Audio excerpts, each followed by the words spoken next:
Welcome to the podcast, everyone. Let's dive into the art of crafting. Effective prompts for ChatGPT. It's all about getting those marketing messages just right.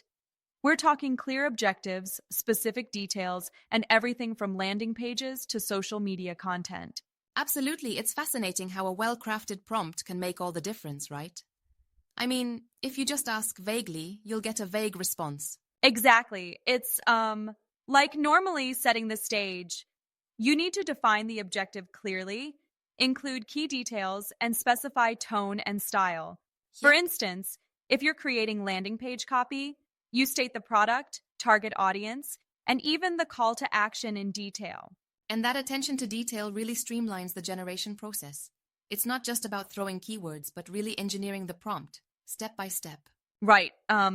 Breaking it down into steps like first writing a headline, then engaging taglines, and finally a short explanatory paragraph.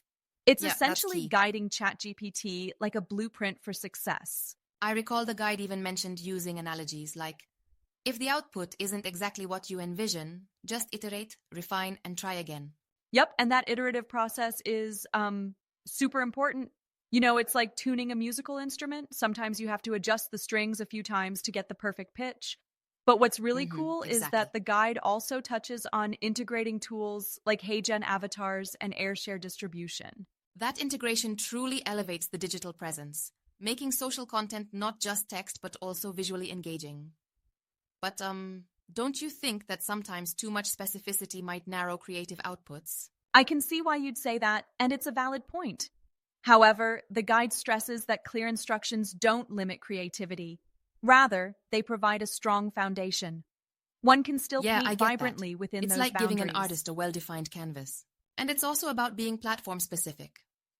For instance, prompts for LinkedIn require a formal tone, while Twitter might be more punchy and concise. Yes, and the guide literally dives into that, explaining how to adjust content for each channel, whether it's a 120-word Instagram post or a 250-word LinkedIn article. Absolutely. It's all about tailoring your message without losing the core idea. Another interesting aspect is using interactivity. The guide gives examples of crafting quizzes to help clients pinpoint their ideal marketing strategies. Right? And that interactive angle not only engages users, but also provides personalized insights. It's like making your audience a part of the narrative. Exactly, really engaging stuff. So to sum it up, the key is being specific, iterative, and adaptable, while integrating dynamic tools like HeyGen and AirShare to make content pop. Precisely. It's all about harnessing these best practices to generate content that's both creative and results driven. Yep, can't argue with Thanks that. for joining in on this deep dive into effective prompt creation.